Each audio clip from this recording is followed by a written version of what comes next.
Hi friends, it's Amy at Doki Doki Forest, and today I'm going to be working in my Junk Journal July accordion style journal. And this is going to be a combination of day 10 and 11. So here's my pages I've done so far, just unsticking them, and here we go. These are the 2 pages right here that I will be covering up for my 2-page spread. So 2 prompts, 2 days, 2 pages. And Junk Journal July is hosted by Meg Journals in collaboration with Get Messy Art. I will have their information down below. So each day in July there is a prompt, and you take it and you make a journal page for it.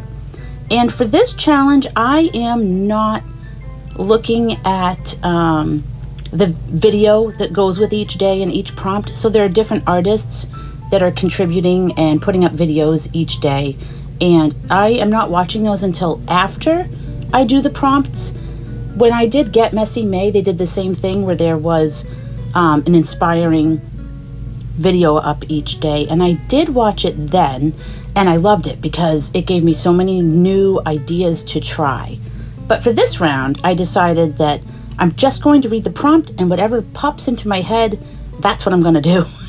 And then I'll watch the videos later, because again, these different artists, both Meg and from the Get Messy Art community, they are chock full of awesome ideas, so it's a wealth of inspiration. So I will be watching them. I just felt like I kind of wanted to see what I came up with on my own, and then see if they posted something, and I was kind of like, wow, I'm way off the mark. They were doing something completely different. And then I'd like to try whatever it is that they're suggesting. So I still want to incorporate the ideas that they have. And who knows, maybe I'll wind up with a second accordion journal that is me doing the prompts along with them. We'll see. You never know. I didn't even know I was going to do this one. But when I saw Meg Journals post how she had made a small passport size accordion journal for this challenge, I thought, well, if it's a small passport size journal, maybe I can do that. I don't feel confident if it was a larger journal, but a smaller one feels more manageable. And Kara and I were talking about in the comments about how it's a good size, a good size for not being overwhelming when you're doing a daily challenge. So let's finally reveal the prompts. You may know if you're participating, and by the way, if you are, let me know, because I definitely want to check out what you're up to as well. So day 9, we did day 9, that was a video before.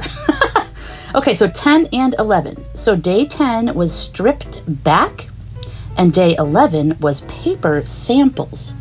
So the first thing that I was thinking of when I was thinking about stripped back was a tree kind of stripping off its bark, and I thought, well, squirrels do bark stripping, maybe I could do something with that.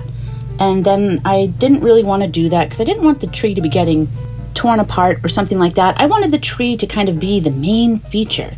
So then I started thinking about the trees losing their leaves in the fall, even though we're in summer now, but I was thinking about in the fall, and they kind of strip away all of their extra parts of them that they won't be needing for the winter. They have to get down to the bare minimum to survive through winter. They can't be sending valuable nutrients out to leaves and all that. It's time to let those things go.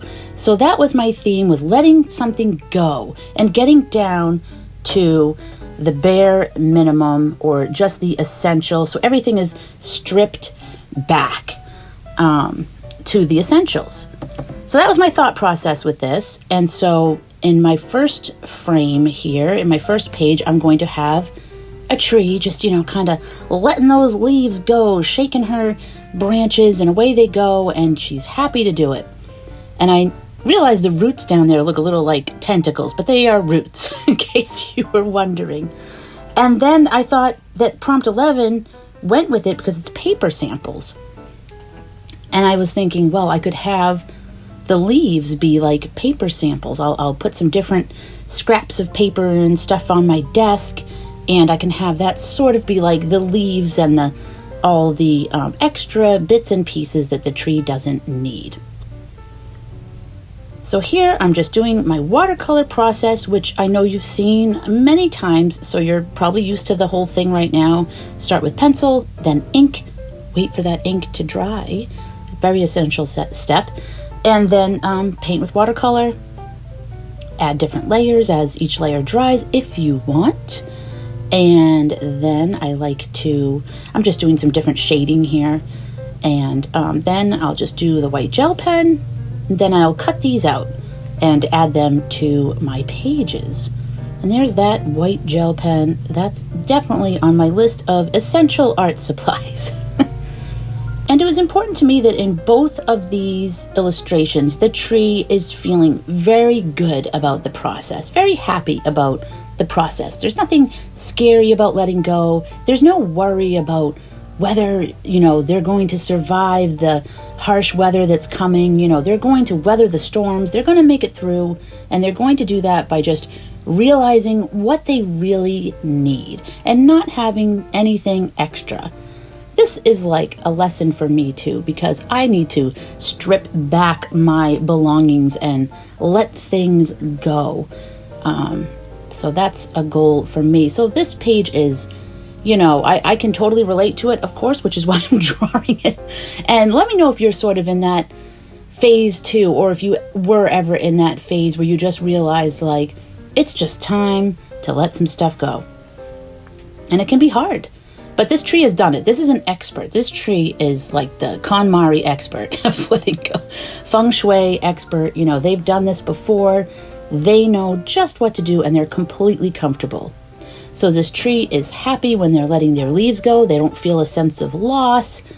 They don't feel like, wait, but I might need those someday. They're just like, hey, if I need it someday, I'll just make more. So they're not worried about it. And then in the winter phase, when the branches are bare, they are also very happy. They're not feeling sad. They are not missing what they've let go of. They are just trusting the process. They are trusting the universe, and they are trusting that everything will work out just fine if they just let go and believe in themselves and their ability. So, now you've seen me add some little scraps of paper, and those are supposed to represent the leaves and bits that they've dropped by their roots. And I thought I would just add a little gel pen to try to add a little bit of leaf detail. They still look kind of vague, I guess, but yeah, those are all the leaves. Those are all the unnecessary things. But those unnecessary things that the tree doesn't need anymore are actually going to benefit others, including the tree, because they will provide the nutrients to get them through. So by trusting the process and letting things go, they're also being provided for and enriching themselves. And here is the energy. I wanted to have some energy swirling around these trees as they were working hard. So the one that's letting go, there's like this red and orange energy, like just really powerful energy of just, very active sort of energy. And then in the winter page, or in the winter mode, the tree has more gentle energy, just blue, just calm, restorative, and both energies are essential. This could have been my balance page too. So here we go. We are all done. I hope you enjoyed seeing me create these pages and learning about what the heck I was thinking about while I created them. I really appreciate you being here. Love spending time. I hope you have an awesome week, and I will see you again soon. All right, take care, friends.